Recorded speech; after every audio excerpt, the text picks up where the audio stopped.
ይሄን ጦር ሰባቂ መንግስት በዚህ ልክ ክሪቲሳይዝ ሲያደርጉት ህዝብ እንዳይወጣ እንዳይገባ እንዳይማር እንዳያርስ ማዳበሪያ እንዳይወስድ ያደረገውን ኃይል ምን ነው አላየውም አልሰማውም አሉት።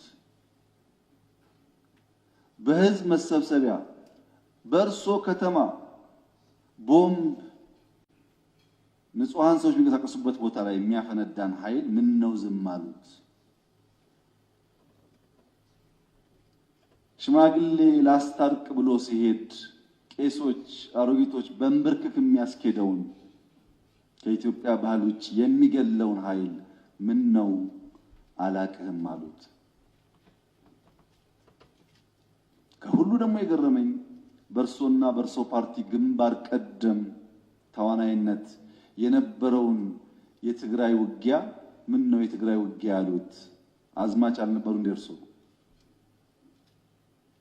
እነዚህ ሳቢዎች የማያውቁት ሀገር ሄዶ ቁርበት አንጥፉልኝ እንዳለው ስጋ በሊታ ያስመስለዋል። ይሄ ተገቢ አይመስለኝም። በእኛ በኩል ያለውን ክሪቲክስ ችግር የለውም እንፈትሸዋለን። እርሶ ግን ትንሽ ሚዛን ቢጠብቁ ጠቃሚ ነበር ብዬ አስባለሁ። ምክንያቱም ለሰላም ምን ያክል ጥሪ እንዳደረግን በዚህ ቤት ጭምር ስለሚያውቁ።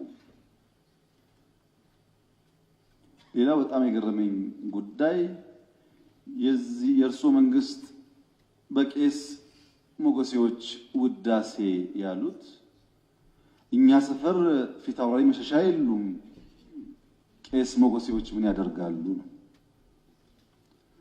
ቄስ ሞገሴ ፊት አውራሪ መሸሻ በሌሉበት ህልውና እንደሌላቸው ስለሚታወቅ ባይሆንኛ ጉዱ ካሳዎች ብንባል ያምር ይሆናል እንጂ ቤት በኩል ነው ቄስ ሞገሴዎች እኛ ሰፈር የሚታዩት። ምክንያቱም እኛ ትናንትና ናፋቂዎች ትናንትና ለማጽናት የምንሸረግድ ሰዎች ሳንሆን ነገን ለልጆቻችን ለመስራት መጋፈጥ የማይጋባንን ጉዳዮች የምንጋፈጥ ለውጥ ፈላጊዎች ነን። ጉዱ ካሳዎች ነን። ይሄንን እሳቤውን እዚህ ቤት የነበሩት አዲስ አለማየሁ ላፍታ ተነስተው ጥያቄውና ኢትዮጵያ ውስጥ ያለውን ነገር ቢመለከቱ ምን ነው ያብዬን ወደምዬ